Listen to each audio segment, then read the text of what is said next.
Let's rise on our feet. A dúpẹ́ gidigidi. We thank you very much. Ìtàn ìyanu ni. It's a beautiful story.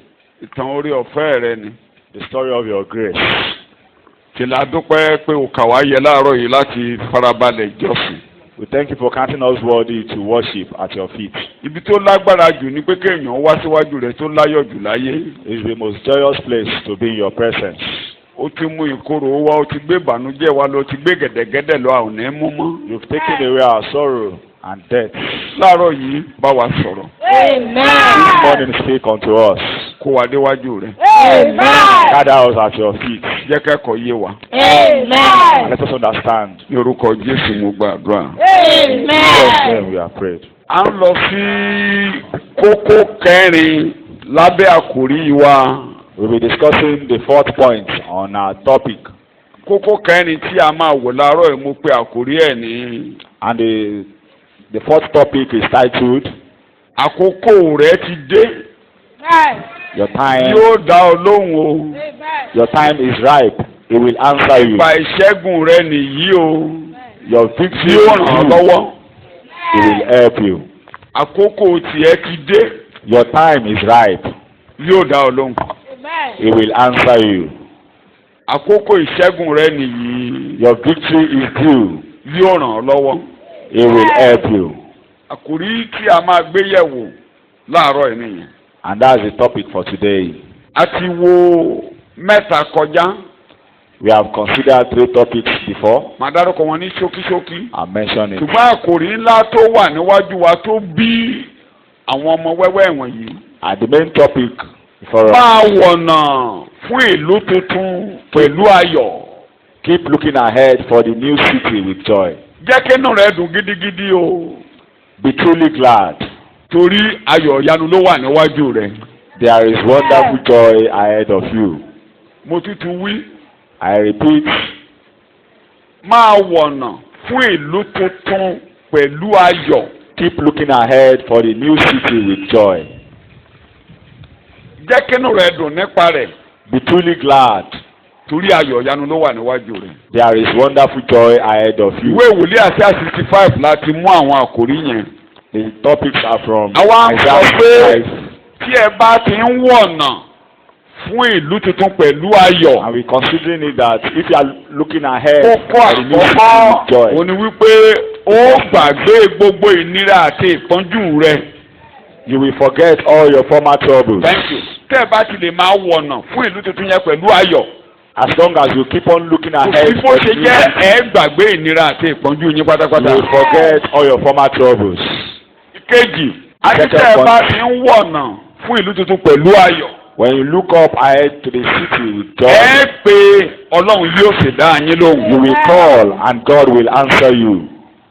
Kẹta tí a ti wò kọjá. The third point that we have Bí ẹ bá ti ń considered, wọ̀nà fún ìlú tuntun pẹ̀lú ayọ̀. when you look ahead to the new city Ìbùkún with joy, àtòhun rere gbogbo yóò wà sójú ọ̀nà rẹ lórúkọ Jésù.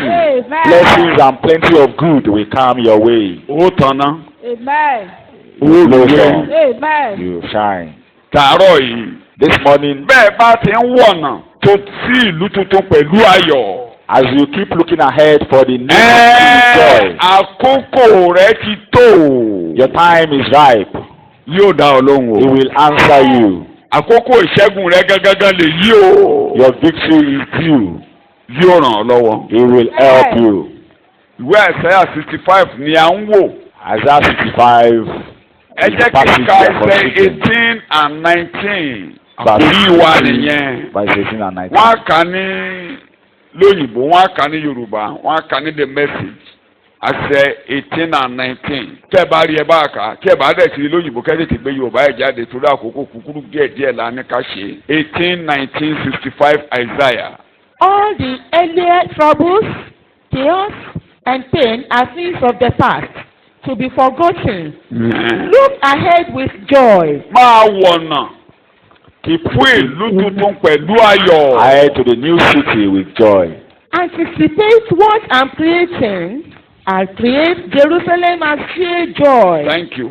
Yorùbá ẹ̀, mo ti dá Bẹ́ẹ̀ni kí ó yọ̀. ẹ máa yọ̀ o. Be Inú glad. yín kí ó sì dùn. Bẹ́ẹ̀ni. Láì nílé yìí tí èmi ó dá. Bẹ́ẹ̀ni, nítorí kíyèsí èmi ó dá Jerúsálẹ́mù ní inú dídùn àti àwọn ènìyàn rẹ̀ ní ayọ̀.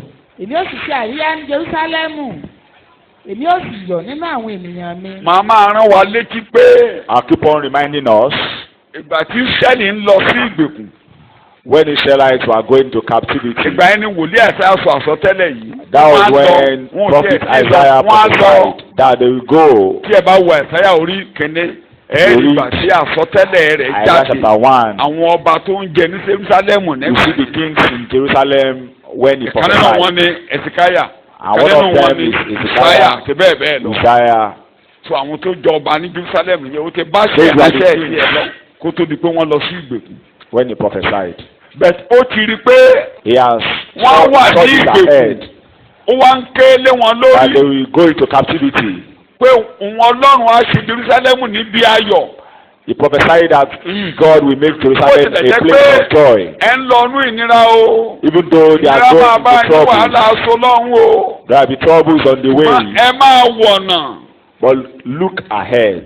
Ẹ máa wọ̀nà fún ìka ayọ̀ tó wà níwájú yín. Keep looking ahead for the joy ahead of you. Màá rí pé ẹ gbàgbé ìnira yín. I'll see to it Màá that rí you pé ẹ forget your gbàgbé troubles. wàhálà yín. Amen. Ẹ ṣá máa wọ̀nà pẹ̀lú ayọ̀. Keep looking ahead with joy. Àti gbogbo àkòrí tá à ń mú yìí bí wòlíì yẹn ṣe pariwo lé wọn lórí nìyẹn. And all these topics that we are Kí considering, ló kan àwa? these are the prophet's prophecy. Kí ló kan àwa? How does it concern us? Ó kàn wá gangan. Our concern Òun ni pé lónìí a ò wọ̀nà fún Jerúsálẹ́mù táyé. is that today we are not looking ahead to the worldly Ísírẹ́lì sì ń Jerusalem. wọ̀nà fún dòní olónìí ẹsẹ̀ yóò ti ṣẹ̀ mọ́ wọn. Israelites are still looking ahead to the heavenly Gbogbo ibi tí Jerusalem. wọ́n wà lágbàáyé báyìí Jerúsálẹ́mù ni wọ́n ń retí. Anywhere they are in the Wọ́n á world, padà lọ́lé. Wọ́n á padà lọ́lé. they are still expecting a day that they will go back home. Ọlọ́run dẹ́yìn ṣètò bọ́n ṣe máa padà. And God is making plans for them to go back. Níbi tí ètò ayédè lónìí báyìí bọ́n ṣe máa padà lọ́lọ́run ń ṣètò. And God is making plans Kódà for their return. wọ́n ń ṣètò bọ́n ṣe máa kọ́ tẹ́ḿpìlì wọn yẹn báyìí. And even to build, they are making plans to build the temple now. Ṣùgbọ́n àwa But for us, à ń wọ̀nà fún Jerúsálẹ́mù tọ̀run. we look ahead to the heavenly Tí Jerusalem Ọlọ́run máa gbé sọ̀kalẹ̀ sínú ayé. that God will bring down, Níbi tí a máa gbé títí. where we live forever. À ń wọ̀nà fún ayọ̀ ọ̀run. We're looking ahead to the À ń heavenly wọ̀nà joy fún ìpadàbọ̀ Jésù. and to the coming of Jesus Christ, Bí a ti máa pín wa lérè. where we'll be rewarded. Bí a bá ti ń fayọ̀ wọ̀nà fún. And as we keep looking ahead, Gẹ́gẹ́ bí àkọọ́lẹ̀ yìí. according to Ẹ̀yin this, náà ẹ gbàgbé ìnira yín. you forget Ẹ your gbàgbé troubles, ìṣòro yín. forget your sorrows. Lẹ́yìn àgùn jìnnà àpèjì àárọ̀ ni. Ẹsáyà 65 ẹsẹ̀ ìkíní máa ka ẹsẹ̀ mẹ́ta ẹsẹ̀ ìkíní. Isaiah 65 verse 1. Ẹ lè kà ní modern translation ẹsẹ̀ ìkíní nìkan. Verse 1. A wá mi lọ́dọ̀ àwọn tí kò béèrè ni. À ń wá mi I was sought lọ́dọ̀ àwọn tí kò béèrè mi. by those who A did rí not mi ask lọ́dọ̀ àwọn tí kò for wá me. mi. I was found by those who did not seek me. Mo wí fún orílẹ̀-èdè tí a kò pè ní orúkọ mi pé I said, here I am, here I am, wò mí, wò mí. to a nation that was not called by my name.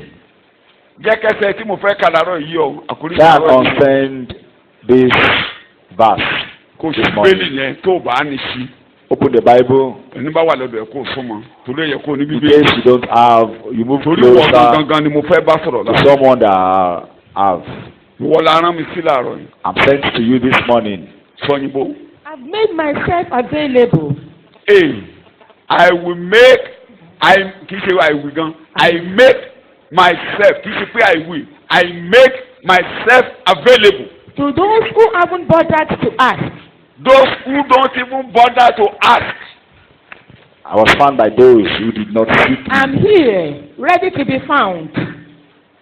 Mo gbé ara mi kalẹ̀ fún àwọn tí ò tiẹ̀ ṣe tá àti kẹ́pẹ́ mi. I'm available to Àwọn tí ò those ronú mi. who never bother to call upon Tí my òsùn name. tó kàn wọ́n tí òsùn tó kàn mí. Those who are less Ọ̀rọ̀ mi ò concerned tiẹ̀ nítumọ̀ sí wọn. about me. Mo wá gbéra mi kalẹ̀ fún wọn. I made myself Bẹ́ẹ̀ni rẹ̀ o, mo available. dé sáàrin That yín. here I am in your midst. Túkà lẹ́ẹ̀kan sí kí gbogbo ayé gbọ́. I've made myself available. Mo mú ara mi wá sí tòsí. To those who haven't bothered to ask. Láwọn tí yóò bìkítà láti béèrè I'm here, ready to be found. Mo wà ń bí o, mo ṣe é rí o, By mo those ṣe é rí o, mo ṣe é rí o, mo ti ṣe é rí o. I'm available. Fáwọn tí ò wá mi o, mo by ṣe é those rí o. who haven't bothered to look. Àwọn tí ò tiẹ̀ fẹ́ wò kẹ̀kẹ́ wò mí, mo ṣe é rí o, mo dé fún wọn o. I kept saying, Mo ń sọ pé I'm here, mo wà ń bí o, I'm right here, mo wà ń bí o. to a nation that ignored me. Ló gbogbo àwọn tó ti mí sọ pé mi ò ráyè fún ẹ. Mo ń pariwo, mo màmí pariwo, èmi rèé o, èmi rèé o, mo dé o, ẹ wá bọ̀ o. He's making himself available to those that never sought after him. Ta ló ń sọ̀rọ̀ níbí? Who is speaking here? Ọlọ́run ẹlẹ́dàá. God the Creator. Ó ní mo gbéra mi kalẹ̀. Said he has made himself Orílẹ̀-èdè available tí ò ní kẹ́kẹ́ pẹ̀lú mi. to those nations Àwọn ènìyàn tí ò rí ronú nípa mi. that never considered me. Mo ń pariwo sí wọn pé èmi rèé, I kept on èmi rèé, saying, èmi yeah, rèé, yeah. èmi rèé, Yeah, èmi yeah. rèé.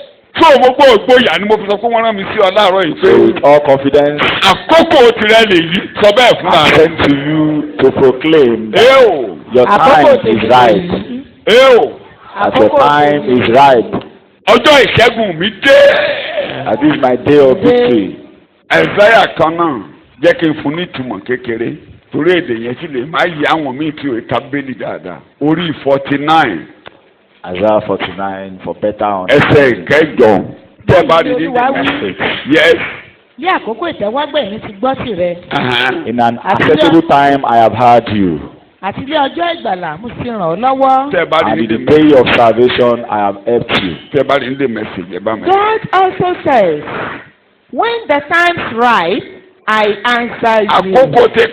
Àkókò ti kún màá gbọ́. The time is ripe. Ó ti kún And I will àkókò answer. òun rè màá dáhùn. I will answer. When Mo ti victory, gbéra mi kalẹ̀ màá dáhùn. Màá dẹ̀ ràn ọ́ lọ́wọ́. Yes. when victory is due, Sori bẹ́ẹ̀ ni. I help you. Àkókò ìṣẹ́gun rèé. Ó kún. Is due. Màá ràn ọ́ lọ́wọ́. I will help you. Àwọn ibi tí mo ti méde mi jáde láàárọ̀ yìí. And that's the text for this morning's Kọ́ríńtì scripture. kejì. 2 Àti Corinthians máa bá yẹn nínú ẹ̀kọ́. Orí ìkẹfà. chapter 6. Ẹsẹ̀ ìkejì. New Verse Living Translation will bail me out. Nítorí ó wí pé Mo ń gbọ́. For he says, èmi ti gbóhùn rẹ ní àkókò ìtẹ́wọ́gbà. in an acceptable time I have heard you. Àti ní ọjọ́ ìgbàlà ni mo ti ràn ọ́ lọ́wọ́. And in the day of salvation I have helped you. Kíyèsí Behold, ní ìsinyìí ni àkókò ìtẹ́wọ́gbà. now is the accepted time. Kíyèsí Behold, ní ìsinyìí ni ọjọ́ ìgbàlà. now is the day of salvation. For God says, your cry came to me at a favorable time, when the doors of welcome were wide open. The doors of what? Welcome, of welcome, Welcome. A wide what? open. I helped you on a day when salvation Pé was kò kí being ọ kú àbọ̀. offered. Àkókò ìkíni kú àbọ̀. Àkókò oríire. Àkókò tí a ṣílẹ̀kùn kalẹ̀. Time you are Àkókò welcome tí a to ṣílẹ̀kùn kalẹ̀. open doors. Èmi ni mo ń kí ọ kú àbọ̀ sínú I'm ètò. welcoming you into the open door. Right now, God is ready to welcome you. Today, He is ready to save you. Lónìí, Olúwa gbà mí wọlé. Lónìí, Olúwa ràn God mí lọ́wọ́. will help me. Olúwa ràn mí Ìṣẹ́jú lọ́wọ́. méjì wí bẹ́ẹ̀ lórí ẹsẹ̀ rẹ. Say, Lónìí, Olúwa gbà mí wọlé. today Lónìí, He has Olúwa ràn mí helped me lọ́wọ́. to welcome me. Ó ti ṣílẹ̀kùn lẹ́gbà yahoo He has bàbá. opened many doors. Ó gbà mí wọnú ètò He rẹ̀. accepts me into your Ó plan. máa rán ìrànlọ́wọ́ sí mi He látọ̀run sends your wá. help from above. Àkókò tèmi ti dé. This is my Ọjọ́ time. tèmi rèé This is o. my day. Ọjọ́ Lord. ìṣẹ́gun tèmi nìyí. This is my day of victory. Ní orúkọ Jésù Kristi, Olúwa wa ni agbára In àdúrà. Jesus' name. Jókòó. Pray. Have your seat. Àwọn èdè yẹn ni mo fẹ́ kó kíyèsí o. I want to Mo ti consider mọ̀ọ́mọ̀ tó jọ. Wọ́n á rí lè tó máa Everything mú ẹ I've lọ́kàn read. tó a lè fi gbàdúrà tó a fi and jọ́sìn. to help you in Wọ́n praying. kàn ẹ́ balẹ̀. For you, Ìsọtẹ́lẹ̀ ká kọ́kọ́ túmọ̀ ká tó máa lọ sí ìbéèrè méjì want to consider the tí a prophecy máa dáhùn lábẹ́ àkórí ẹ̀kọ́ yìí And we are answering 2 ẹyọ questions. kan mo lè dáhùn láàárọ̀ yìí. But I'm able to give an answer to one this morning. ó dọjọ́ mi ọjọ́ rẹ̀. And the second one ṣùgbọ́n ká tó máa gbé ìbéèrè méjì ọ̀hún kalẹ̀. later. ẹ jẹ́ ká kọ́kọ́ ṣàlàyé ẹsẹ̀ kẹ́ni yẹn gangan. Let's explain the Isaiah verse 65 1 ẹsẹ̀ kẹ́ni. of Isaiah ká 65. gbọ́ ohun tí kámọ̀túmọ̀ nǹkan tí wòlíì ń sọ. Let's know the meaning of what the prophet is saying. àwọn ẹsẹ̀ bíbélì mi ìtumọ̀ rẹ̀ tí mi ò ní lè lọ sínú ẹ̀ púpọ̀. Many Bible verses explained further, particularly nínú ìwé wòlíì Hosea. especially in ẹ Hosea. jẹ́ ká mú ẹsẹ̀ kẹ́ni yẹn nìkan. Let's consider verse 1 of Isaiah 65. arábìnrin ẹ̀ka òyìnbó ẹ̀kan kan wá fi Yorùbá túmọ̀ ẹ̀. Read the I've version. made myself available to those who haven't bothered to ask. mo gbé ara mi kalẹ̀ fún àwọn tí ò ṣetán àti béèrè mi, àwọn tí ò wá mi. Those that never sought for me. Bíbélì, I'm here, ready to be found. mo wà ń bí o, mo gbéra mi kalẹ̀ o, mo wà ń tòsí o, fáwọn tí ò ronú nípa mi. By those who haven't bothered to look. Tí ò tiẹ̀ ṣetán àti wò mí lójú, tó sọ pé bóyá mo wà ń bì kan bí mi ò sí bì kan. I kept saying, Mo wà bẹ̀rẹ̀ sí ń pariwo pé I'm here. mo wà ń bí o, I'm right here. mo wà ń bí gangan báyìí o. To a nation that ignored me. Orílẹ̀-èdè tó takò mí, tó kọ̀ mí lẹ̀ ní gbogbo àgbáyé pátápátá. In the whole world, Ísírẹ́lì nìkan àwọn ló ní Ọlọ́run wárí. Israelites are the only ones sought by God. Àwọn nìkan ló dẹ̀ ń wojú Ọlọ́run. And they are the only ones Wọ́n lọ beholding sí God's face. wọ́n á máa wọ̀nà fún ìhà Jerúsálẹ́mù. When they are in captivity, they look towards Jónà Jerusalem. gan kó sínú ẹja, ó kọjú síbo. Jonah was inside the belly of Ew. the fish and he faced Jerusalem. Àwọn nìkan Only the Israelites ló ní Ọlọ́run tí a ò fojú rí. have an unseen God. Àwọn nìkan ló ní Ọlọ́run tí a ò fojú rí. Ọlọ́run sọ̀rọ̀sọ̀rọ̀. Only the Israelites have an Ọlọ́run tí ń unseen dánìyàn God. lóhùn, Ọlọ́run tí ń ranni lọ́wọ́. God Tí that a helps. fojú rí bí àti ẹ̀ fojú rí. Not Tó ń seen, ṣiṣẹ́ láì fojú rí. but works without seeing him. Àwọn nìkan Only the ló mọ̀ ọ́n Israelites tó ń wá Oh, Ọlọ́run tó God dá ayé àti ọ̀run. seek after God that created the heavens and the earth. Ọlọ́run tó lágbára lórí òkun, God that is tó powerful lágbára lórí ilẹ̀, over the oceans, tó lágbára land, lórí the wind. tó lè mú ẹ̀mí èèyàn lọ, I can take away life. tó tún lè dá ẹ̀mí èèyàn I can padà. restore it. Àwọn nìkan. Gbogbo orílẹ̀-èdè yòókù. Other countries, other nations of the world Ọlọ́run tí a ń gbé, are looking after Ọlọ́run tó lójú tí ò ríran. God Kí ni mo wí? that have eyes but can't see. Àwọn nìkan ló ń sin Ọlọ́run tó rí ènìyàn gbogbo, tó rí ohun gbogbo. Only the Israelites serve the ones that sees all. Ṣùgbọ́n àwọn nìkan ló ń sin Ọlọ́run tó ń gbọ́.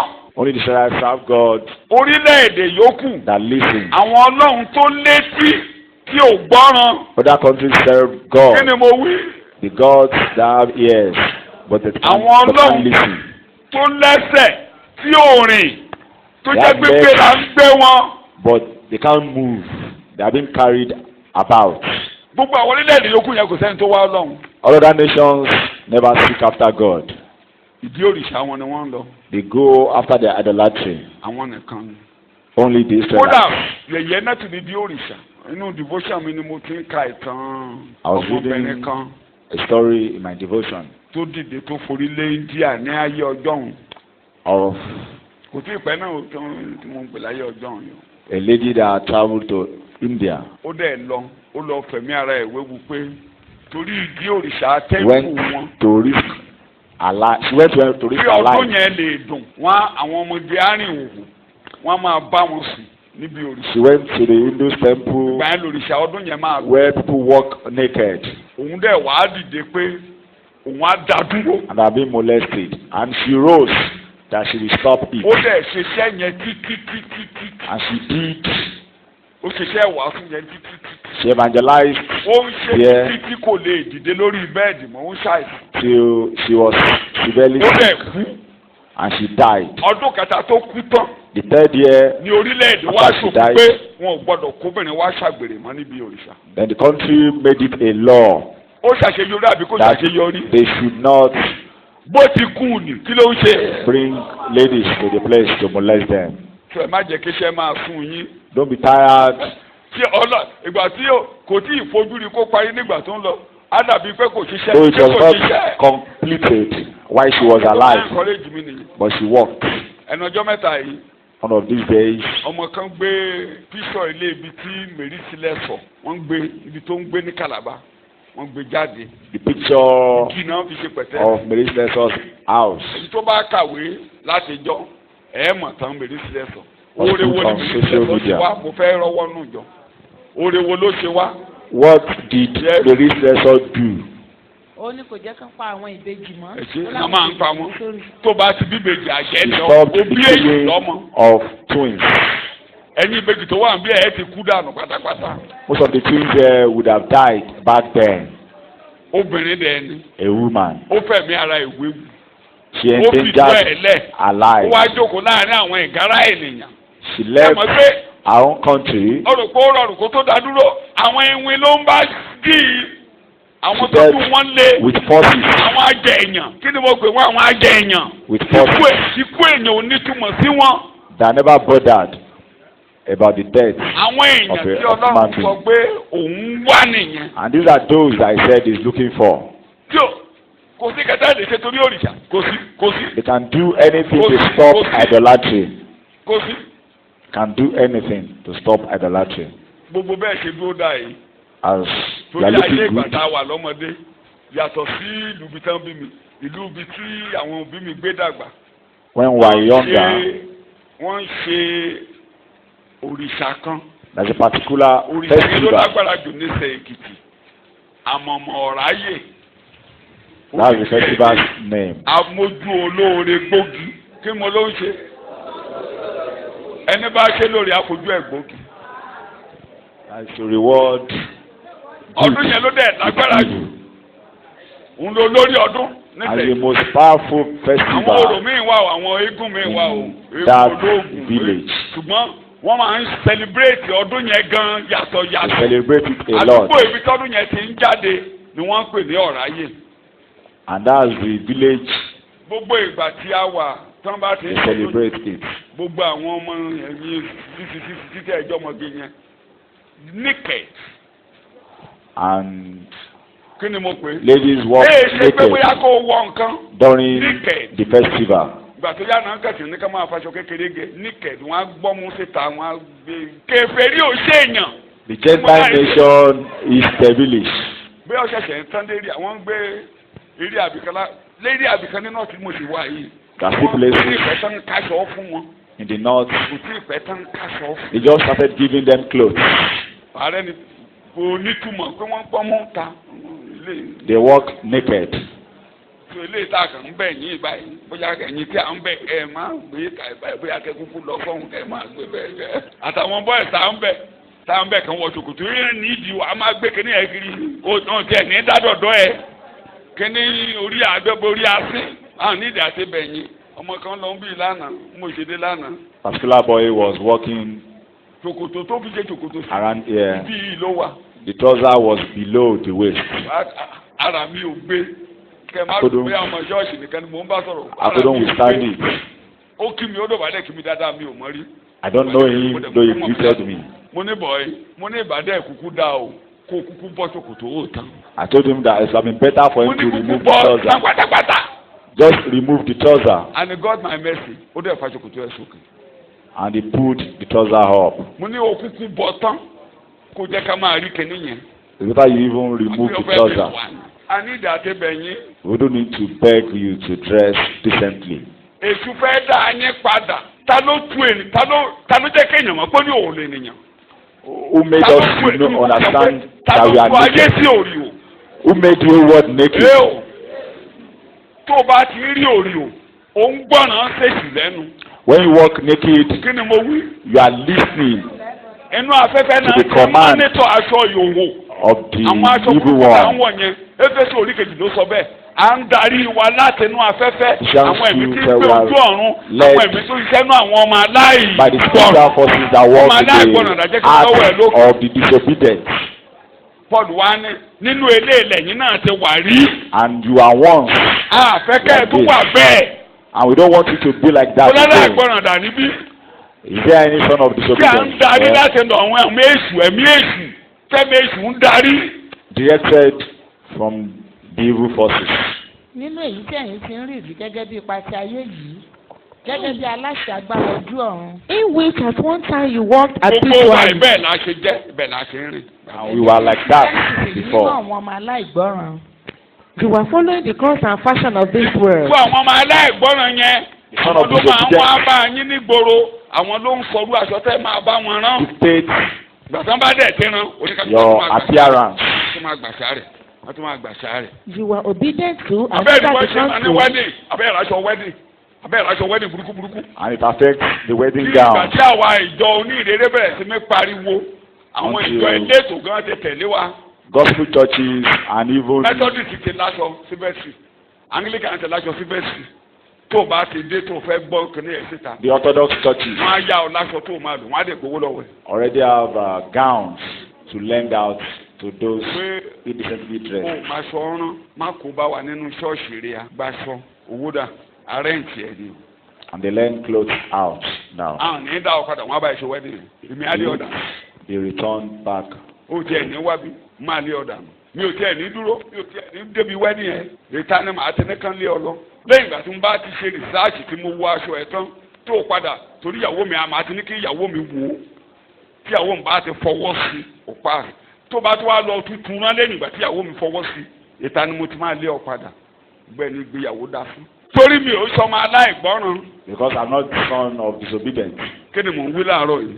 I'm saying this morning. Mo fẹ́ kẹsẹ̀ yẹn yé wa ká mọ ibi tá à ń lọ. I want to understand this. Torí ẹ̀kọ́ àárọ̀ Back. yìí bó ṣe ń gbóná lọ́kàn mi. Wàá rí ìṣẹ́gun tiẹ̀ gbà lónìí. You will receive your victory this morning. Ó ní àwa Ọlọ́run. We Bí never a bá sought jẹ́ pé à ń wá after God. Ọlọ́run, àwọn nǹkan tí Ọlọ́run ń sọ, ǹjẹ́ ó máa ní wá lára láti ṣe? I don't mean we are seeking after him. Àwa It will have been easy for us àgídílẹ̀ fi ń gbàdúrà. to do his will. N tó rọ̀ wá lọ́rùn rèé. We are comfortable. Bọ̀dá sọ ní àná, n tó rọ̀ wá lọ́rùn rèé ni. Kàn kó bí aláìmẹ́fà lẹ̀. With physical things. Kàn dá, kàn sọ̀rọ̀ wúyẹ́wúyẹ́. Kàn dá, ká mádé yẹ, ká borí yẹ, kàn fi kàn ọ́ lórí. Tó bá jẹ́ pé ìgbín lo wọ́ọ̀d, ìgbín náà máa yàn tán máa fi borí yẹ. We are comfortable with using physical things Ohun tó rọ̀ wá lọ́rùn to nìyẹn. access God. Abádẹ̀ ti wúre níbẹ̀ wúruwúruwúruwúruwúruwúruwúruwúru. A máa dá fún ọ, wà á máa lọ, wà á máa bọ̀, wà á máa lọ, máa bọ̀. Ǹlẹ́ o, wọ́n rùn o, wọ́n kú o, wọ́n rùn o, ní kú ọ, ní rùn o. Tó rọ̀ wá lọ́rùn nìyẹn. Tàbí tán kó yẹ̀pẹ̀ sílẹ̀ báyìí. Or we gather sand. Wọ́n wá rí ọ, wọ́n á kó ayé ẹ̀ mẹ́rùkù báyìí. Ó tẹ́ wá lọ́rùn kan kó ayé ẹ̀ mẹ́rùkù báyìí. And they check your Inú èkó láyé destiny ẹ̀ wà. from the sand. Òun ló ṣẹ̀ṣẹ̀ rọ̀ yín lọ́rùn lónìí ká máa yálé wòlíì káàkiri. That's why it's easy for you to go after profit. Ọ̀nà táwa mọ̀ tẹ́lẹ̀. Because that's what Ṣé mo parọ́ you mọ́ wa? know. Ṣé mo parọ́ mọ́ wa? Ẹ fẹ́ rí, ẹ fẹ́ gbọ́, You want to see. bí mo wí, You want to hear. tó bá ń lọ báyìí, When you go ó tó and you kọsẹ̀ stumble, lẹ́ẹ̀kejì, wà á lọ wádìí ẹ. you want to know why. Ṣé mo kúrọ́? Lẹ́ẹ̀kínní, ó tó kọsẹ̀ ìdí sí mẹ́sẹ̀ lẹ́ẹ̀kejì. Stumble once, twice. Kankan wà wájú. You believe there is something Tó bá máa ahead. kọ́ lẹ́ẹ̀kẹta, ibi tó ń lọ yẹn wà á wá ẹnìkan ládùúgbò kó ṣàlàyé kí ló fẹ́ ṣẹlẹ̀ fún. And by the third time, you Tó want bá to know wá kọ̀ǹpọ́sì kó lọ. what's ahead. Wà á lọ wá ẹni tó máa ṣàlàyé pé ojú ọ̀nà tí mo ń lọ yìí mo ti kọsẹ̀ lẹ́ẹ̀mejì ẹ̀kẹta ni mo kọsẹ̀. You want to inquire to know what's ahead. Ọ̀nà tá a mọ̀ irú ilẹ̀ tí a ń ṣe níbí yìí tó bá fẹ́ ṣiṣẹ́ ẹlẹ́yìn ó lè dá ṣe ó lè ṣe é o gbọ́dọ̀ wá rí kinní kan mọ́lẹ̀ ń bẹ̀ mo kúrọ́. You must bury something Ẹ before máa you dá start pé mo kúrọ́ building. ó tó bẹ́ẹ̀ kó o fẹ́ gbéyàwó You want to get married. kó o dẹ̀ dá ọjọ́ ó tó bẹ́ẹ̀ wọ́n á na kùn sílẹ̀ fún ẹ tàkúté tó máa mú ẹ wọ́n á na kùn sílẹ̀ fún ẹ bẹ́ẹ̀ wọ́n á da òkòtó They must put àwọn ojú òkú tó náà ti máa fún ọ lọ́jọ́. must do incantations. ṣé mo kúrò? Faith for you. ọ̀nà tí a mọ̀ nìyẹn òun ló ṣe ní wá lára ẹni pé gbogbo ẹ̀kọ́ ń ṣe nira ó dàbí ké. And all the teachings ẹ gbàdúrà you are ẹ hearing gbọ́. from here ó sọ pé àjẹwọ́ mbẹ́ yẹn has been hard. tẹ́ ẹ bá yìí gbọ́ ṣọ́ọ̀ṣì yẹn ò ṣáàjì. And if you are not hearing that there are witches, tí ẹ bá yìí gbọ́ pẹ́nìkan ni ò tí ì jẹ́ kó rí sẹ́ ìjọ yẹn ò dá. if you've not heard that there is an enemy ẹnìkan behind ni ò tí ì jẹ́ kó márì. you not succeeding, ẹ̀mí ọlọ́run sínú ṣọ́ọ̀ṣì. you believe that God is not there. ó nira ẹjọ tó rọ̀ wá lọ́rùn ẹsùn tó rọ̀ wá lọ́rùn kò rọ̀ wá lọ́rùn. This way, ẹ̀yin tó wà bí ìsọjí eléyìí tó rọ̀ wá lọ́rùn lẹ rí àwọn boys kan abẹ́rẹ́ wọn níbi ìsọjí ìta gbangba lọ́jọ́ Friday kan tán lọ báyìí tán jó pẹ̀lú eléégún ẹ̀rí wọ́n ṣe lọ. ijó yẹn rọ̀ wá lọ́rùn eléyìí ò rọrùn. masquerade. ijó eléyìí ò rọrùn tó rọrùn agídí la fi sọ pé ẹ pàtẹ́wọ́ ẹ̀yẹ́. People jump up and down comfortably. tó rọrùn èèyàn mélòó ló ní ṣọ́ọ̀ṣì láàárọ̀ ìsábà ní ká sòótọ́ tàbá fẹ́ sòótọ́ èèyàn mélòó jẹ́ pé tinútinú ló fi jó. How many of us really dance Hallelujah. from our hearts? Hallelujah o gbogbo ayé ló ń dìde jẹ́ kẹ́mi náà èèyàn mélòó jẹ́ pé tinútinú ẹ̀ ló fi jó láàárọ̀. How many of us really dance from our tí o ṣe hearts? pé torí pé wọ́n á ní àwọn èèyàn wí. Some only dance because of what people will say. Turo máa yọ yán ó dẹ̀ máa yọ ó lè yọ kòbókó ó lè yọ ẹgbàá ìfún lè yọ ó dẹ̀ tẹ́ wa lọ́rùn kán nà wá. We enjoy ó nà wá that. ó tẹ́ wa lọ́rùn. We enjoy the carnal way. àwọn obìnrin tó bá fẹ́ márì ilé ìta àníkẹ́gbàdúrà ẹ̀ láìkì yẹn kò rọrùn ṣùgbọ́n It's not àwọn obìnrin tó bá tó márì to pray. kán bọ́ sọ́ọ́lẹ̀ kán fún wọn lẹ́gba ó rọ̀ wá lọ́rùn.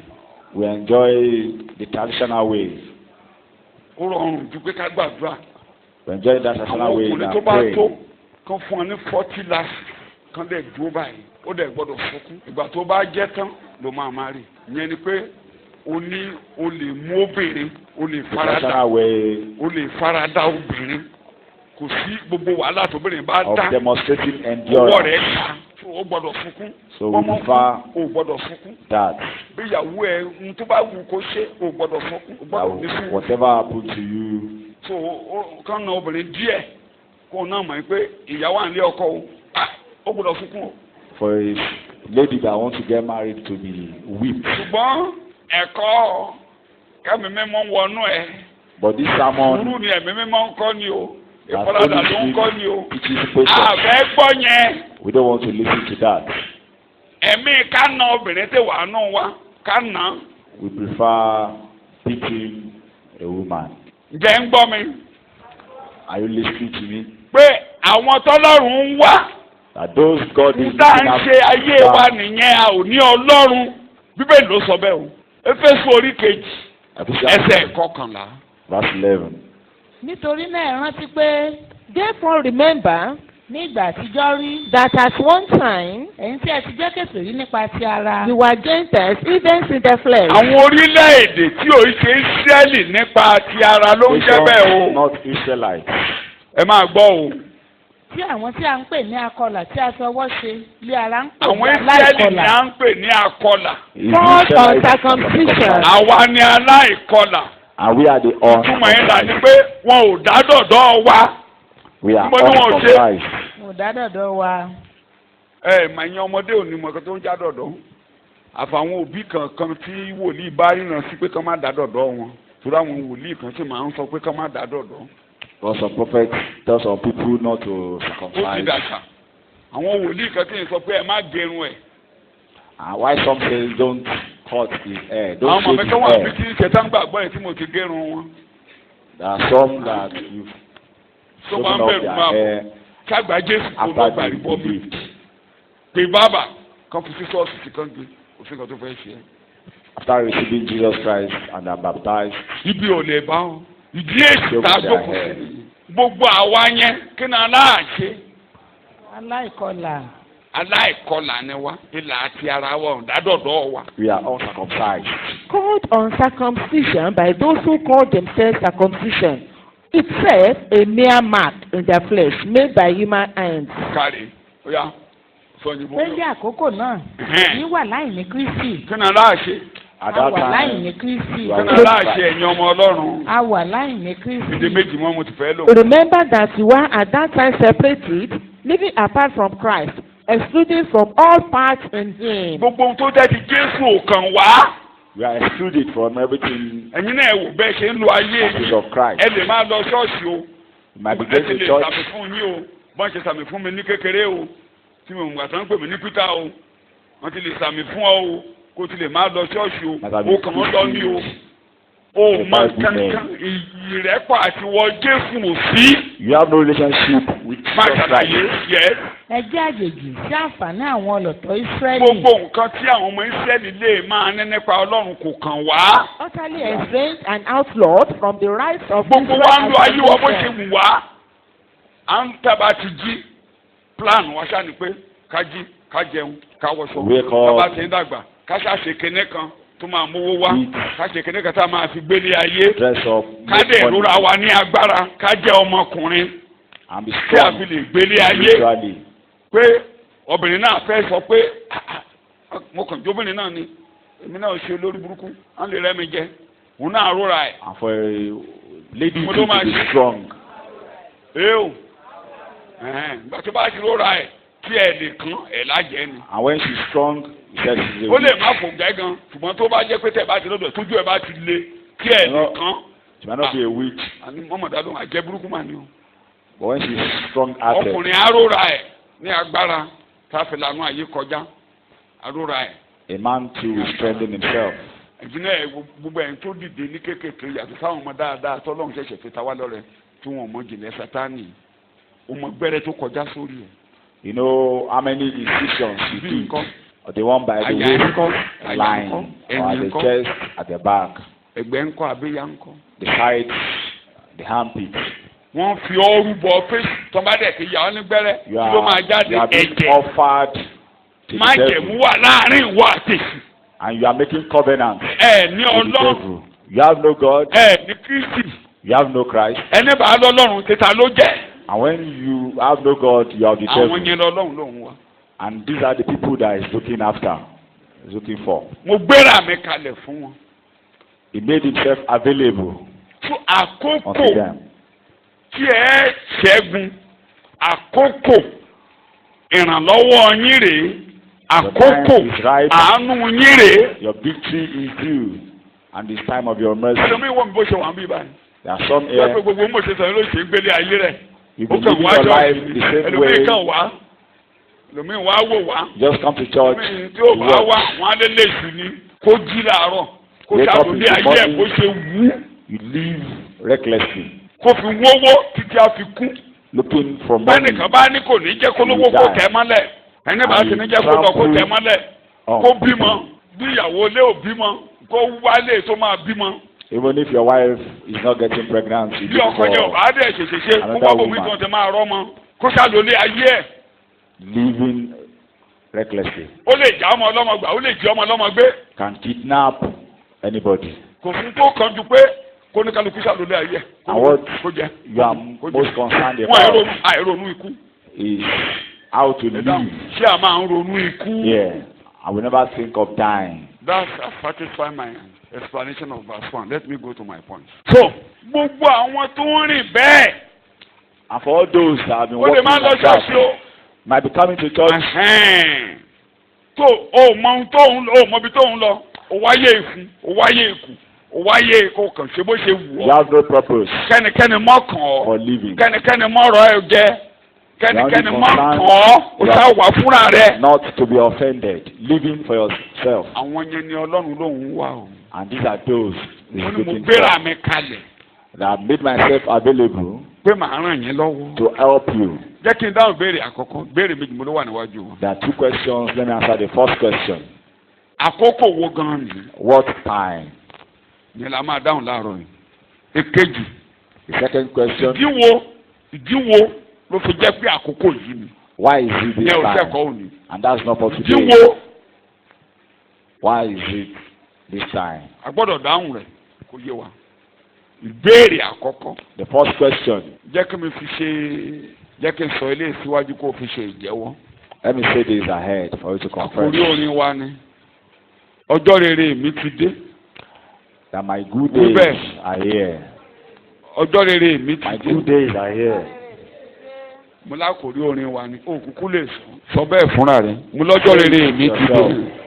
My good days are here. Jẹ́ ń dáhùn ìbéèrè díẹ̀ lábẹ́ ẹ̀ka tó máa lọ ní. 1. Let me answer. Mo ní àkókò wo nìyí? Say what time?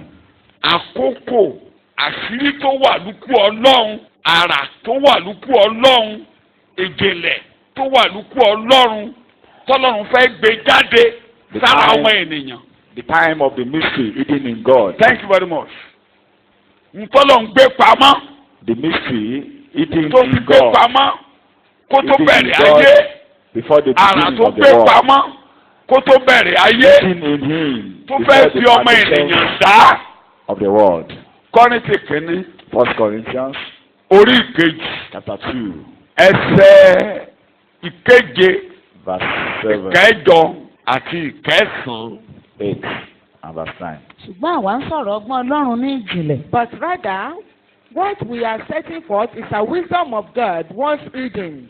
Àní ọgbọ́n tí ó farasin. Once hidden from the human understanding. Èyí tí Ọlọ́run ti lànà sílẹ̀ ṣáájú ìpilẹ̀ṣẹ̀ ayé fún ògo wa. And now Ọlọ́run the la people ètò of God. yìí sílẹ̀ He has kí ayé tó bẹ̀rẹ̀ pé This wọ́n á man- ṣe ayé rẹ lógo. before the Sọ foundation of bẹ́ẹ̀ the world. Ọlọ́run létò láti ṣe ayé mi lógo. Sọ bẹ́ẹ̀. Glorify your life. O àkókò ìṣelógo mi re wí bẹ́ẹ̀ jáde. This is the Àkókò time ìṣelógo of my mi rè. Ètò tó o glorification. ní láti ṣe mí lógo àkókò tó máa ṣe mọ́ mi lára The plan rè. that you have. Máa ṣe mọ́ mi lára. My glorification is Máa now. ṣe mọ́ mi lára rè. Yóò ṣe mọ́ mi lára rè. Máa kà. Èyí tí ẹnikẹ́ni nínú àwọn olórí ayé yìí kò mọ̀. None of the rulers of this age or world perceive and recognize and understand this. Nítorí ìbáṣe pé wọ́n ti mọ̀ ọ́. For Ó ti tó. they are. Ìdí lórí ẹsẹ̀ rẹ̀. Rise up on your feet. Àrà tọ́lọ́ máa fi ayé ó ń ṣòkùnkùn séèsì. Àwọn àjẹ́ ò mọ̀. God's plan for your Bíbélì ni mò ń life. ká o fẹnu ẹ̀ sọ àjẹ́ ò mọ̀. From the devil. That we Àwọn ẹ̀mí èṣù ò mọ̀. wizards. Ẹlẹ́bọ lóògùn ò mọ̀. Ètò tó ṣe fún mi káyé ó tó bẹ̀rẹ̀. The plan that you have made for me Pé wàá ṣe mí beginning lógo. of the world. Ó ṣòkùnkùn fún ọ̀tá. The devil is blind. Wọ́n ò to mọ̀. it. They don't Wọ́n ò know. mọ̀ bí tó máa gbàjáde lórí They ọ̀rọ̀ don't mi. know what you do. Wọ́n ò mọ̀ o. They don't know it. Wọ́n ń tagbọ́n ni wọn ò mọ̀. They are only Wọ́n ò mọ̀ bí tó máa gbàjáde lórí ọ̀rọ̀ mi. planning, but they don't know Àkókò it. náà dẹ̀ ré Olúwa. And this is the time, Lord. Ní orúkọ Jésù ni mo gbàdúrà. In Jesus' name, we are praying. Jókòó, mo fẹ́ ka ẹsẹ̀ yẹn tán. To Tí wọ́n bá ṣe mọ̀ ọ́, tó bá jẹ́ kó wọ́n mọ̀ ni. if they had known, Tí mo sọ pé ìjẹ́wọ́ rẹ ni pé and this is your lẹ́yìn tí confession, mo bá ti ka ẹsẹ̀ yẹn tán, wà á máa sọ pé èṣù ẹ ti mófo lórí ọ̀rọ̀ mi. tell the devil that O ò lè jẹ mọ́. he has lost it Tó bá over your life ká ní pé ó and mọ̀ can ni. never succeed. Ìgbà táwọn kan Jésù yẹn kò ní jẹ́ kankan. If they had Ṣé ló known, múra sí? they wouldn't have Ṣé náà crucified ó múra? the King of glory. Abẹ́rẹ́ bọ́n ṣe dìtẹ̀. The Ẹni tó fẹjọ́ sùn, òun náà ló ṣe the ìdájọ́. plan, Wọ́n múra sí kú ẹ̀ wọ́n dẹ̀ pa. the prosecutor is Tẹ́ the bá ń kà judge. tán yẹn, tẹ́ bá ń kà tán When you àwọn read gospels yẹn bí wọ́n ṣe pa the Jésù. story from the Inú wa gospel, máa bí yín. Inú wa you máa will be bí hungry. yín. Inú wa máa bí yín pé can man do like this? Can man be so wicked like and this? you query Can human beings behave like the this intent of to another man human being? Ẹni tí ò lẹ́sẹ̀, tí gbogbo wọn Somebody- tó kókó lẹ́sẹ̀. who has no sin Ẹ̀ka and ẹ̀ka. they don't know. Ẹ o, èsì ti múra sí nígbẹ̀, wọ́n ti jẹ́ kán pa. Ká ní pé kò jẹ́ kán pa, And they've àjẹpọ̀ perfected tó the plan Ọlọ́run fẹ́ dá. for a Wọ́n crucifixion. sàn ti pa, wọ́n ti pa Jésù lórí ayé mi, o ò lè jẹ mọ́, sọ bẹ́ẹ̀, o ò lè jẹ mọ́, The devil o ò lè jẹ mọ́, cannot succeed over my life. o ò lè jẹ mọ́. The devil cannot O ti succeed gbógun over lórí my ọ̀rọ̀ mi, life. He has failed o over ti me. gbógun lórí ọ̀rọ̀ mi. You have failed over me. Ẹ̀yin àjẹ́ ò lè rí nǹkan kan mú mọ́, Witches cannot succeed ẹ ò over lè my jẹ life. lórí ọ̀rọ̀ mi mọ́. You can't succeed over my life again. Ní orúkọ Jésù Kristi, Olúwa wa ni a gba àdúrà. Fight. Lord In Jesus' name we are praying. As long tí Jésù ti kú tó ti jíǹde, ètò Ọlọ́run àṣẹmọ́ mi lára lórí ẹsẹ̀ fún mi bẹ́ẹ̀. Jésù ti kú ó ti jíǹde. His plans will Ohun be tó kọ́ fulfilled ọ́lẹ̀ yóò ṣẹmọ́ mi upon my lára. life. And what you have Ohun tó wọ Ọlọ́run kọ́ ọ́lẹ̀ yóò ṣẹmọ́ will mi be lára. fulfilled. What God has written ètò concerning tó ní you yóò will ṣe mọ́ do. mi lára. Your plan will be ẹyọ kan for ò my ní life. yẹ̀ nínú ètò Ọlọ́run lórí ayé mi níwọ̀n ìgbà tí Jésù ti kú tó ti jíǹde ẹ ti mófo lórí In ọ̀rọ̀ as much as he has died and resurrected, they have failed on my case. ní orúkọ Jésù ni mo gba àdúrà. In Jesus' name I prayed. Jókòó. Have your seat. torí bí ikú Jésù ni ìyà mi parí sí. At the cross of Calvary, gbogbo ìpéjọpọ̀ ẹjọ́ kẹjọ́ ẹjọ́ kẹjọ́ àwọn àpòrọ́mọ́nifẹ́ yìí sí àwọn ìka ènìyàn gbogbo àwọn tó ń rojọ́ mọ́ ni àwọn tó ń ṣèpàdé ìkọ̀kọ̀ those ibi are ikú perfect Jésù plans àpájọ ọ̀nà àjò. ended. fẹ́nikẹ́ni bá wá tún ṣèpàdé lónìí So ó gbófo everybody makes sọ bẹ́ẹ̀ ẹ ti gbófo. failed. ní orúkọ Jésù ni mo gbàdúrà. Jesus' name I prayed. kó máa fi jọ́sìn lọ́mí ò ní ìtújú yẹn láàárọ̀. Continue sọ́ọ̀tì working ìkorò with ibẹ̀ ni that. ìkorò parí sí sọ́ọ̀tì ìyà ibẹ̀ ni ìyà parí Talk sí of bitterness, suffering ended. sọ́ọ̀tì ìnira ibẹ̀ ló parí sí Troubles, sọ́ọ̀tì ẹkún kíkorò ibẹ̀ ló parí sí. weeping bitterly ended there. ikú òjijì ikú àìtọ́jọ́ Untimely ibẹ̀ ló death parí sí. ended there. àwọn olùfisùn The àkóbáni tó máa dúró mọ́ ọ láyà. a rí Olúwa wó tẹ́ḿpìlì The accusers accused him. olọ́ba lòun Said he wọ́n nà ló mọ́ láyà. said he will destroy the temple. bí àwọn tó nà mọ́ Nábótì láyà. Like òkú those that ọba accused òkú Ọlọ́run wọ́n ṣèyẹn gbé Because God, torí àti ìkan Jésù má gbélé. I call the king. wọ́n ṣe gbé Because wọ́n pa Nábótì wọ́n has not gbalẹ̀ justified. To torí keep Naboth and kárí take bẹ́ẹ̀ over kan Jésù má his gbélé land. wọ́n mọ̀fọ́ lórí ayé rẹ̀. gbogbo àwọn tó nà ró mọ́ All the láti accused purọ́ kán lè gba nǹkan ní ẹ to pé take kán lè over pọmọ ẹ your kán lè pọpọ ẹ ancestral land, kán lè gbalẹ̀ rẹ to pé kó kill mọ̀fọ́ láyé your sọ fún spouse. wọn pé wọ́n ti mọ̀fọ́. Tell them they failed. They failed. olùfisùn òmòfò All accusers olùfisùn have òmòfò failed lórí upon my ọ̀rọ̀ life. mi All accusers olùfisùn òmòfò lórí ọ̀rọ̀ have mi failed on my life. lẹ́yìn tó ń nà rómánì láyà And all those accusing me, àtẹ̀kàn Jésù máa gbélébù Jesus have been crucified. àtẹ̀kàn Jésù máa Jesus gbélébù have been crucified. èní ni ọjọ́ tèmi And today is my èní ni day. ọjọ́ tèmi o Today is my day. èní ni ọjọ́ ìṣelógo mi Today is o my day of glorification. ní orúkọ Jésù Kristi Olúwa wa ni mo gbà àdúrà. In Jesus' name we have prayed. wọ́n máa fẹ́ lọ. Can continue ikú Jésù ló yanjú ọ̀rọ̀ expanding it. ó ní tán bá mọ̀. And death of Jesus ẹni completed pé it. ìgbà tán ti lè pa á àbámọ̀ ti bọ́ta And if they had known, gbogbo àwọn ẹ̀mí if òkùnkùn only àwọn they had known, ogun ẹ̀rí gbogbo àtàbí àbẹ́ ènìyàn All the ìbáṣe unseen ohunkóhun forces, ìbáṣe iṣu ìbáṣe ohunkóhun lórí ọ̀rọ̀ mi ẹ ti kábàámọ̀ anyone, ẹ ti kábàámọ̀ ẹ ti kábàámọ̀ ẹ ti kábàámọ̀ lórí ọ̀rọ̀ mi. a big regret concerning me.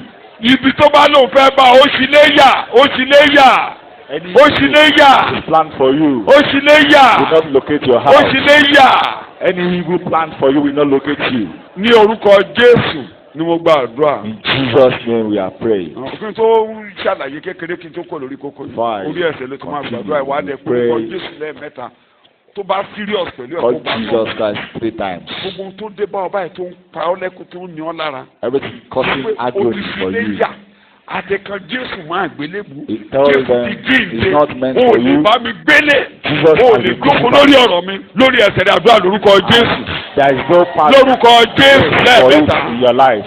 òsílẹ̀yà.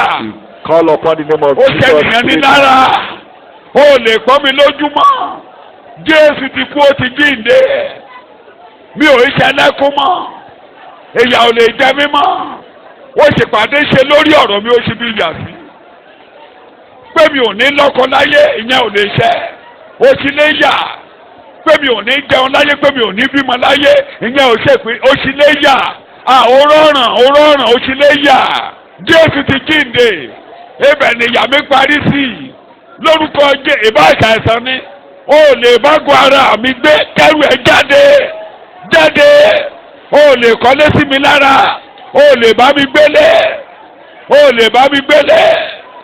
lè bá mi gbélé torí àkókò tèmi rèé ó lè bá mi gbélé in the name of Jesus jáde mo sọ fún ẹ Get out of my system. Get out of my family. Get out of my body. I decree in the name of Jesus. Move out. Ní orúkọ Jésù ni mo gba àdúrà.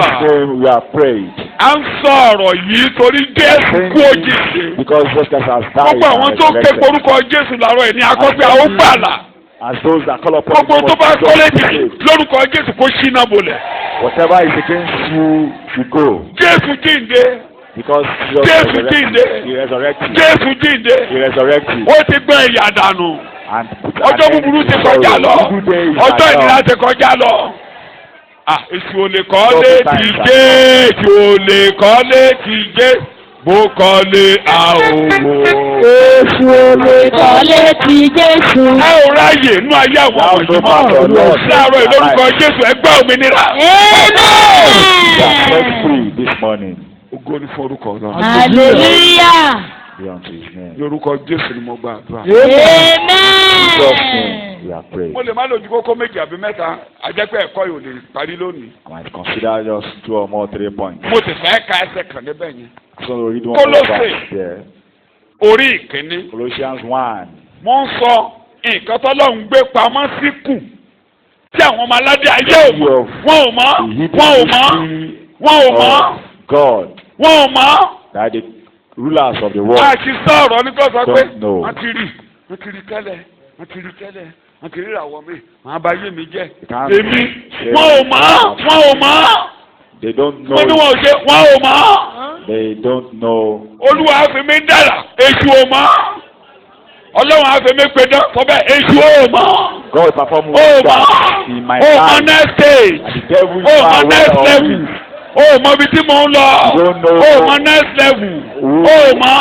I'm the Ó mọ̀ body. the next thing tó wà lùkù Ọlọ́run. Ó You mọ̀. don't know Ó mọ̀. what next. Ayé ò mọ̀. God is doing in Ènìyàn my ò life. mọ̀. Ogun ọ̀rọ̀ àpáàdé ò mọ̀. Nǹkan tó fẹ́ ṣe ìwọ Ọlọ́run nìkan ló mọ̀. Powers don't know it. God's plan for my life. Jésù Olúwa wa. In Jesus' Máa name. tẹnu we mọ́ are má praying. jẹ́ kẹ́rù bà ọ́. Èṣù ò mọ̀. Don't be afraid because it's a mystery. Tó bá mọ̀ to the devil. Jésù ò ní kú. Kò mọ̀. Had he known, Jémi. Jesus Ọlọ́run would á fi have mí died. pe dán. Á fi mí dára. We perform Ọmọ wonders dára ló ń wò with ní. me. Pédánpédán ló ń wò lórí ilẹ̀. I'm a Wọ́n ò wondrous mọ̀. creature. Wọ́n ò mọ̀. They don't know it. wọ́n ti èmi lẹ fẹ́ kó jẹ next stage ó mọ̀ lẹ́mi tí màá dédé jáde bí wúrà. I'm coming out Akọni like ọmọ. a gold. Akọni ọmọ. Ó kàn ń wo bẹ́ẹ̀ ni. Ó kàn ń wo. Ó lè máa yí lọ bí pé ó ti kó ó ti tán mọ́ ó ti tán mọ́. Bàbá rẹ̀ ti jáde báyìí. Ìwọ gan mọ̀ Ọlọ́run nìyẹn. And that is God. Ayé a máa sọ pé ìgbà tí àwọn èlèṣù abínú àwọn ló ti yálé olóògùn lọ. And the world will be surprised. And they accuse Wọ́n lè you. yá àjẹ́ ni. They might call you a witch. Shout hallelujah. Hallelujah. Let me give a very small illustration. When I was teaching, for so many years I had no promotion. I had no single promotion. Mo kàn ṣáà ń ṣiṣẹ́ ni. Salary mi ò Working bí ẹni jìyà. without Èmi promotion. dẹ́ mọ̀ pé Ọlọ́run létò fún mi. And I know Kí ni mo mọ̀? Kí ni mo ní mo ṣe? for sure that God has a plan for me. Mo dẹ̀ ti ń gbàdúrà pé ọjọ́ wo Ọlọ́run máa tú mi sílẹ̀. And I've been praying Ṣé màá jẹ́ ìpè? for the day to answer God's Mo call. jáde ṣáájú ìyàwó mi. Ìgbà tó yá, sálárì ìyàwó mi ju tèmi lọ. I started working before her, but her salary was more than mine at a particular point. Mo ṣe Ọlọ́run ni. Èmi Was mọ̀. my offense. Ọlọ́run máa fi mí pe náà. And I Mo lè know yọ God ọ̀nà ẹ̀. Ń bá wù kẹ́nikẹ́ni ṣe. Gbogbo ayé ṣáájú mi kò sẹ́ni tó lè ràn mí lọ́wọ́. nobody could help me, but the promotion was not coming. Ìgbà tó yá tí mo dáná pé Olúwa. And at the point, Olóò máa fi mí pe dán. Ìjọ́ wo ló máa bẹ̀rẹ̀? Ìjọ́ wo ni idán ìfẹ́ bẹ̀rẹ̀ gan? Àbí o ṣáà máa fún mi I pe know dán? wonders Ràn mí lọ́wọ́. will happen. Láti má tó jọ́jú ẹ̀yìn ọmọ Ọlọ́run. Ìgbà tó ṣáà mo forí lé ibi tí mo ní mo máa rìtáyà voluntarily. Pé mo fẹ́ lọ jẹ́ ìpè tọ́lọ́run rán mi. I wanted to retire voluntarily. Mo ṣe lọ gba ìwé yẹn. As I went to collect, Bẹ́ẹ̀ ni Ọlọ́run wá dá ìpàdé kan kalẹ̀ letter. torí tèmi. and there was a Mo meeting. lọ́lọ́run dá kalẹ̀ torí tèmi. Torí tèmi. God did. Sáìtì because kan of wá me. lágbára. Èmi máa ń pé torí tèmi ni mo máa sọ tí mo fi mọ̀ pé torí tèmi. Ìgbà tí wọ́n wá ń sáìkì yẹn pé ìfìyà ti yẹ tíṣà ń jìyà wọn ò fowó wọn dáadáa. There was a national strike. ìgbà tí mo graduate táìmù tí wọ́n gbà mí síṣẹ́ kéèsì sẹ́ẹ̀tì mi tí táwọn fi yà á jẹ yẹn òun ni wọ́n wá gbé sókè lọ síwájú ìjọba pé àwọn ẹ wá wo àwọn wọ̀nyí ẹ wọjọ́ tó ti jáde ẹ wo ibi tán wà ẹ wo sálárì kan gbà torí ta ni wọ́n ti ń ṣètò ìpàdé yẹn. And my own particular tó ìgbà tán wá ṣèpàdé yẹn wọ́n wá recommend case. àwọn tíṣà recommend àwọn gbogbo union recommend pé ẹ jẹ́ ká gbé àwọn wọ̀nyí wọ́n ti jìyà jù ẹ jẹ́ ká gbé wọn lọ sí level 10 ìgbà tí ìwé máa dọ́dọ̀ ìjọba level 12 mo ti balẹ̀. And the union of teachers gbogbo brought ní mo ti balẹ̀. the case before government. bí mo ṣe kọ̀wé báyìí mo wá kọ̀wé pé mo ń lọ jẹ́ ìpè tọ́lọ́run And as I resigned, tí mo fi lẹ́tà lé wọn lọ́wọ́ and I handed over the lẹ́tà letter yẹn ò tí ì dọ́dọ̀ of wọn tán resignation, nígbà tí ìdìgbé mi tún dé pé ẹ gbé lọ sí level and I received a new promotion letter. ṣé ìtumọ̀ àwọn tọ́lọ́run fẹ́ fi mí dá bẹ́ẹ̀ ni. Is the devil aware Go ahead. of God's plan? jẹ́ ká jẹ́ níyà èmi ló máa jẹ níyà ọlọ́run létò fọ́bẹ̀ ọlọ́run létò fún mi. God has a plan for me.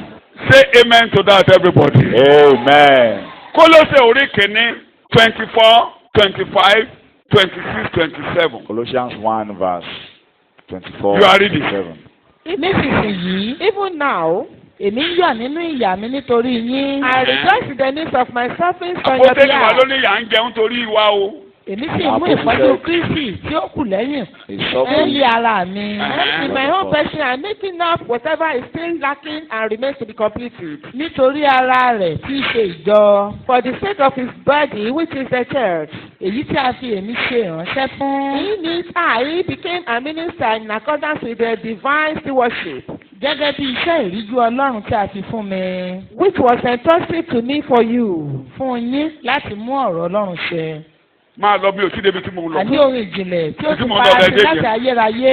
Ọlọ́run gbé kéde kan pamọ́. Paul But nítorí very bẹ́ẹ̀ bad. ni a ṣe ń jẹun. Has been hidden from age. Ọlọ́run gbé kéde kan pamọ́. Láyé tó bẹ̀rẹ̀ kí ló gbé pamọ́. àti láti ìrandíran. And generations, Yes. ṣùgbọ́n tí a fi hàn nísinsìnyí fún àwọn Àṣẹ̀ṣẹ̀ wá ènìyàn sí mímọ́ rẹ̀. aṣọ. but A it's ṣí now aṣọ kú revealed òdòdó to ẹ̀. his holy people. Àwa ní àkókò kíní ìjìnlẹ̀ yẹn ti tó. And this Ọjọ́ náà time dé. for the revelation. Kíní of the ìjìnlẹ̀ mystery. ọ̀hún. àwọn ẹni tí Ọlọ́run fẹ́ láti fi ọ̀rọ̀ ohun ìjìnlẹ̀ yìí hàn láàrin àwọn kèfèrí hàn fún. To whom God was pleased to make known how great for the Bẹ́ẹ̀ ní Gentiles are the ìjìnlẹ̀ riches of the glory bẹ́ẹ̀ mo ti of bẹ̀rẹ̀ his kọ́. mystery. Ọlọ́run ṣí aṣọ kúrò lójú ẹ̀ pé àwọn orílẹ̀-èdè tí ò mọ Ọlọ́run tí ò The wá mystery was Ọlọ́run. revealed. Ètò tí mo ní fún wọn. That the Ọjọ́ nation náà rèé. that doesn't know Pé God. kí Kristi tí í ṣe Kristi nínú yín. tó bá ti dénú yín. ìrètí ògo. Ògo tọ́lọ́run lóun fẹ́ ṣe yẹn yóò ṣẹ. And among you, the hope of realizing O ò the ní glory. ògo tí Jésù ò bá gbénu rẹ̀. You don't have glory without Ìrètí Christ. pé màá ṣe wọ́n lógo, màá ṣe wọ́n lógo, The màá ṣe hope wọ́n lógo. of Ògo God's ajá glory. òde gbogbo ẹ̀ o ilé ìtọ́jú pé wọ́n gbé yẹn o. And nobody can take away your Wọ́n glory. ti gbogbo ẹ̀ sínú omi. Ìyá àjẹ́ kan ti gbogbo ẹ̀ lọ. As someone Ògo dé ni wọ́n ti gbé lọ. has Ògo rẹ̀ wọ́n ti gbé lọ. Stolen away your glory. Kristi Ọlọ́run ti gbé ògo yẹn pamọ́. Ó This wá glory gbé has wọ́n ní been àkókò rẹ̀. And this is the time. Mo ti dé. Here I am. Ó yá ẹ máa bọ̀ ẹ máa bọ̀ ẹ máa bọ̀ ẹ máa bọ̀ ẹ máa bọ̀ ẹ máa bọ̀ ẹ máa bọ̀. Tí mo bá ti wọnú yín báyìí. As long Ògo as tí mo ní Christ yóò ṣe mọ́ yẹn lára. in you, Ọjọ́ ògo glory rẹ̀ rí sọ bẹ́ẹ̀ fún will be ààrẹ. good upon your life. Ẹ́ẹ̀ Today is the day of Ẹ́ẹ̀ glory, ṣé ògo mi kí rè. dẹ̀ ní ògo ọ̀hún. Kristi glory. níbo. which is Jesus Christ in you. Jẹ́ kí mi túmọ̀ ẹ̀ ní kékeré. Èmi yóò fi ọ̀rọ̀ mi sí inú yín. Put my word in Ọkàn you. yín lèmi yóò kọ̀ kí mi sí. I will Tí mo bá put ti my kọ́ law. kì í ṣara pátákó. Ògbà tí akọ́sára pátákó ògùn aṣíjúbọ wọn. Ògùn aṣíjúbọ wọn. Òpẹ́lẹ́ aṣíjúbọ wọn. Not on Ṣùgbọ́n tablets nísìnyí, of stones. ògo tó ń kọjá lọ nìyí. That's the Ṣùgbọ́n passing nísìnyí glory. ẹnikẹ́ni tó bá gbọ́ ọ̀rọ̀ mi. But now, as many that Tọ́rọ̀ yẹn bá ti mú ọ láyà wírírírí tó pe Jésù wọlé. are caught to the heart, Gbogbo Ọlọ́run á ṣíjìbò. and you call upon Christ, the glory of God Gbogbo bá ti will ṣíjìbò overshadow ọ. you. Àpótí ẹ̀rí nìyẹn. And when the glory overshadow you, Ibi tó bá ti ń lọ bá that's a hack. ọ̀tá máa wó níwájú rẹ̀. Everywhere you amen. go, the enemy will Torí- bow at your feet. Àdìtú ni ẹ̀yin nínú mi, èmi nínú yín, You in me and èmi me in nínú you, bàbá, and bàbá nínú mi. in God and A ò lè tú. God in you. so mo tó yẹ mi ni pé orin mi ni pé ọkùnrin mẹ́ta máa bá ọkọ wọ rìnrìn àjò. Amen. See what I'm saying? tálẹ́ máa bá ọkọ wọ rìnrìn àjò. tálẹ́ máa bá ọkọ wọ rìnrìn àjò. Ọkùnrin mẹ́ta. That ìrìbọmi wá accompany you. a ṣe ìrìbọmi fún wa sínú ọkùnrin mẹ́ta. We are baptized into Trinity. ẹ lọ máa kọ́ wọn ní orílẹ̀-èdè gbogbo.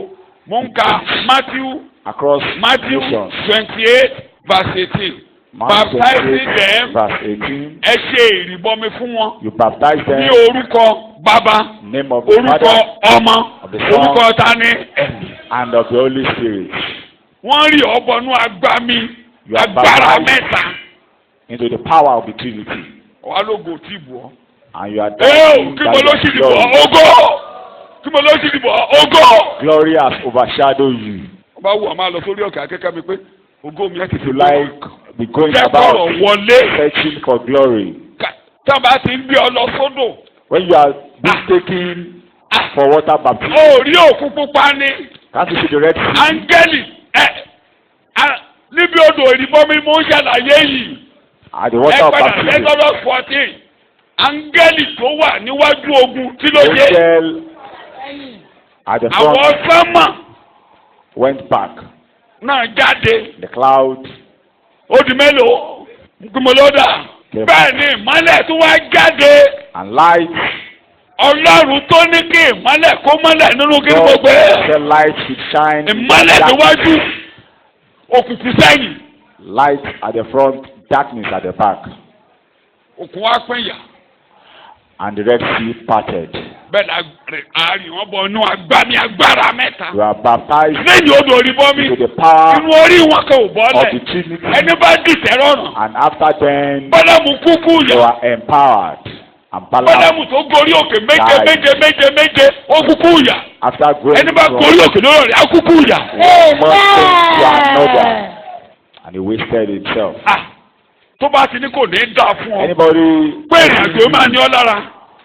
ọlọ́run ló máa bàjẹ́. tell me you be hard, God himself.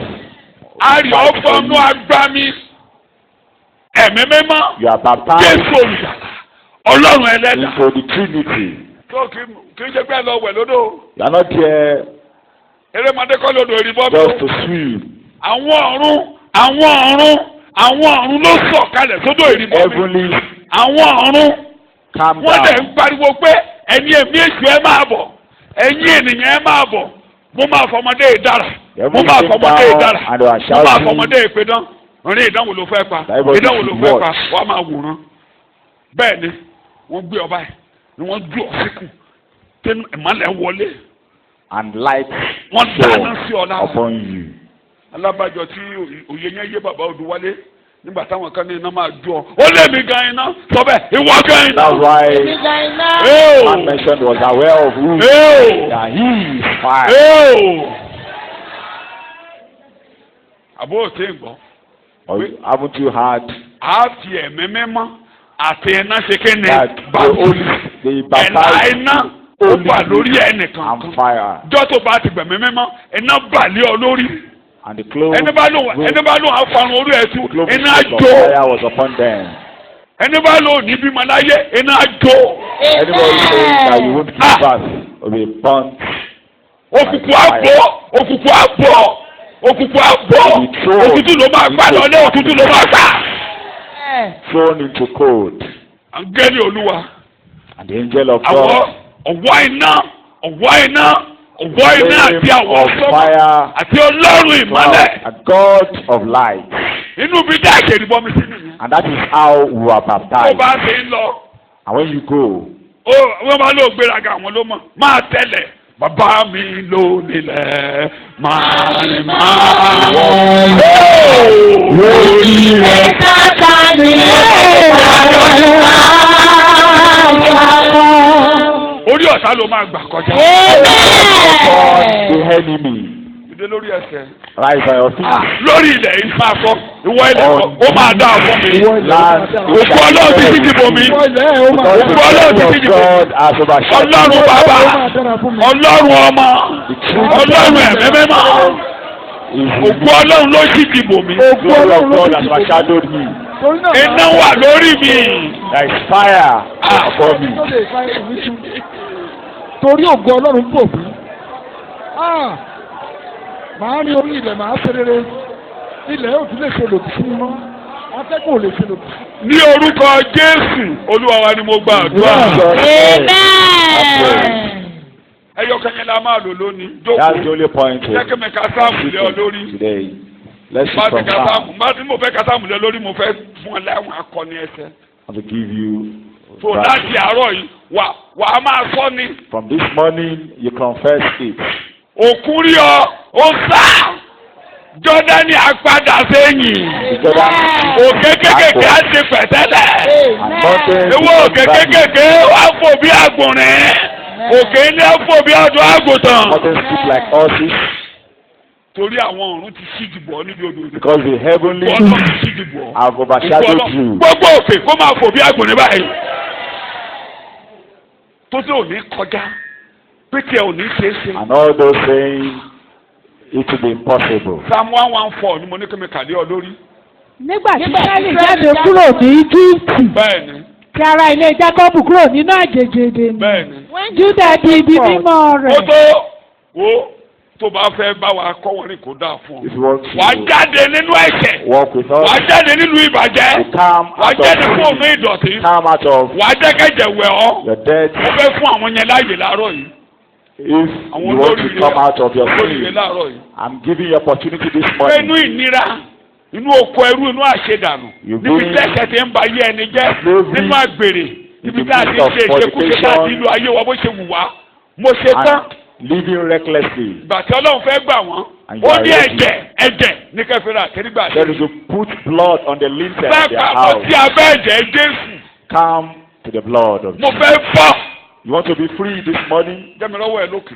Let me have your Mo hand. fẹ́ bọ́ up. lọ́wọ́ ẹ̀. I want to be free Mo from fẹ́ sin. kúrò nílùú ìnira.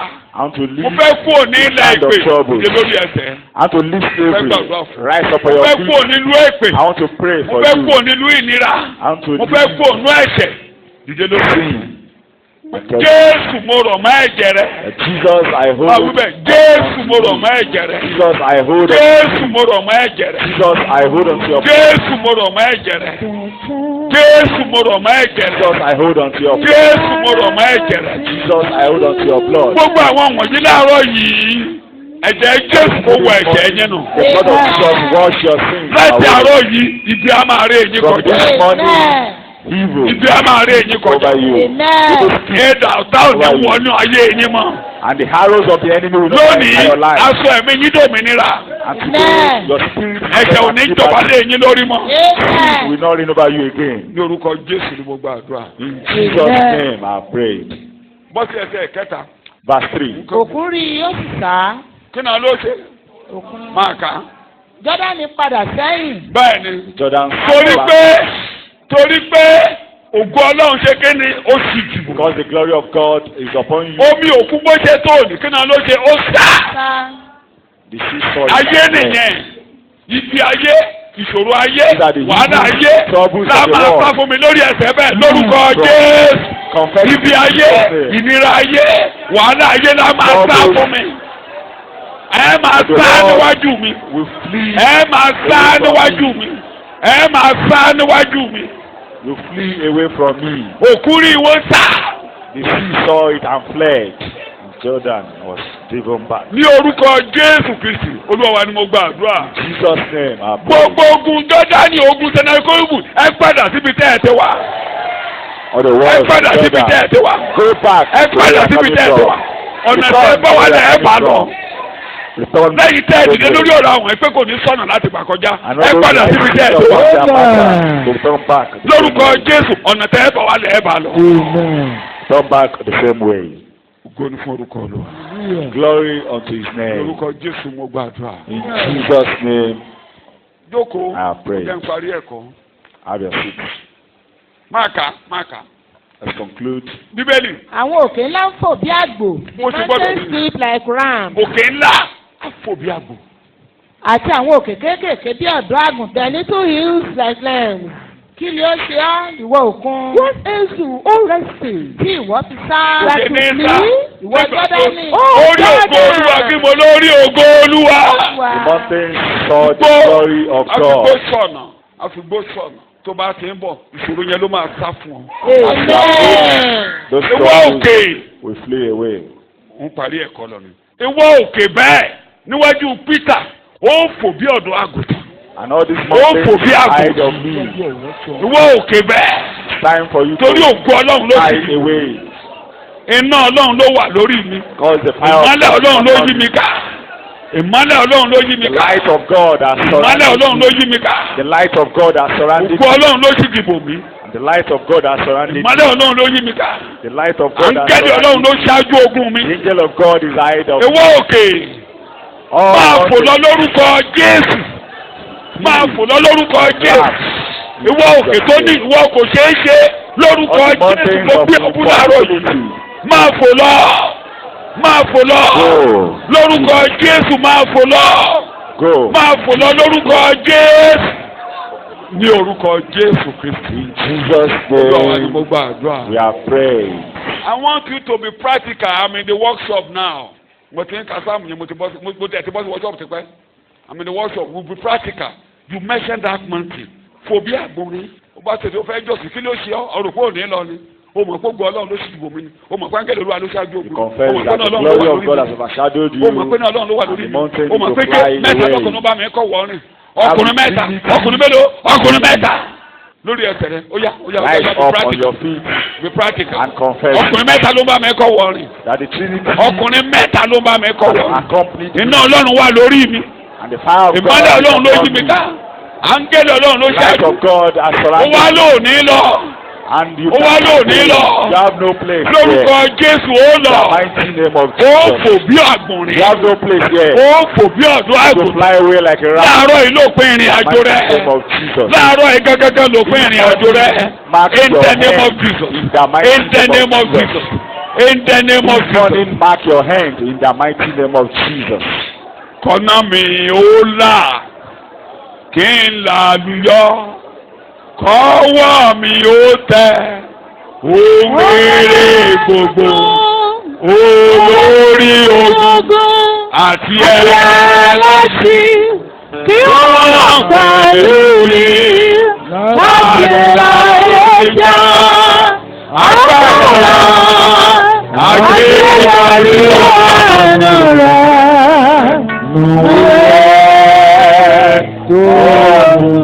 Kò sóhùn kò sóhùn. Bí ó dé mi lánàá. Kò sóhùn. Bí ó dé mi dúró. Orí ọ̀fẹ́ àti àánú rẹ̀. Ọwọ́ rere Olúwa wà lọ́wọ́ mi. Èyí ló kọjá láì sórí ìjọba. Òwe tó wò mí. Ọ̀dà lè ti rí. Màá ti sábà. Èsì lé alẹ́. Kò sóhun tó fẹ́ ṣe. Ó yẹ pàdùmọ́. Tóbi àṣà bá láti Adélébí. Sọ̀rọ̀ alágbára. Nítorí náà gbogbo olùdènà kó ṣínà bolẹ̀. Kí ló ṣe ọ́? Ó lọ ní. Ó lọ ní. Ó fò bí àgbọ̀nrín ní. Ó padà sẹ́yìn ní. Ó lọ síbi tó o ti wá ní. Ó gbọ́dọ̀ lọ ní. Torí ẹ̀jẹ̀, torí ẹ̀jẹ̀, ẹ̀jẹ̀, ẹ̀jẹ̀ Jésù, ẹ̀jẹ̀ Jésù, ẹ̀jẹ̀ Jésù, ẹ̀jẹ̀ Jésù, ẹ̀jẹ̀ Jésù, ẹ̀jẹ̀ Jésù, ẹ̀jẹ̀ Jésù, ẹ̀jẹ̀ Jésù, ẹ̀jẹ̀ Jésù, ẹ̀jẹ̀ Jésù, ẹ̀jẹ̀ Jésù, ẹ̀jẹ̀ Jésù, ẹ̀jẹ̀ Jésù. Ó gbọ́dọ̀ lọ lójú ọ̀nà ní. Time for you to be driven aback in the mighty name of Jesus. Ní orúkọ Jésù Kristi, Olúwa wa ni àjọ. Ìyàwó yẹn kó kalẹ̀ dáadáa. Jókòó díẹ̀. Have your seat. Ẹ máa bá mi pàdé lọ́jọ́ mi ò lè kọjá abẹ ni. Mo tó márùn-ún. Ẹyọ kan tá a dẹ̀ mú bẹ́ẹ̀ pé àkókò yìí àkókò nǹkan tó lọ́n gbé pamọ́ ó gbé pamọ́ wá gbé jáde ògùn Ọlọ́run. The time orúkọ rẹ̀ pé ọlọ́run àṣẹ of the ọlọ́gbò hidden èṣù mystery ọmọ of God. èṣù ọmọ And the ẹ devil mọ máa does wí not ọgbẹ́ kò know mọ́. it. The devil does not know it. àwọn ẹ̀sọ́ òkè pé olúwa ò ṣe o. Say, Lord, I àbólúwa ò thank ṣe oore you. fún ọ láàárọ̀ Lord, yìí. I thank you this morning.